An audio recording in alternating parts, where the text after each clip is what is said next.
I'm Jim Gruebert, Site Supervisor for TG Basile. We're here in Hamilton, New Jersey, building a Valvoline oil change facility. The job started with prepping the site, installing footings, forming out the 9-foot walls, and securing the rebar. Every step is precise, laying the groundwork for the foundation. Today we're pouring the concrete, 7 trucks, 65 yards in total. We're moving the concrete using a boom pump to reach to the top of the walls. Pouring the concrete into the wall forms and using a concrete vibrator to fill in any gaps or pockets.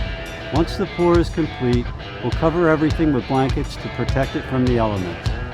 Weather has been a challenge, snow here, a few delays there, but we kept moving. In 3 to 5 days, we'll strip the forms to reveal the new wall and get this project ready for the next phase. This is my second Valvoline build, and TG Basile has tackled plenty more.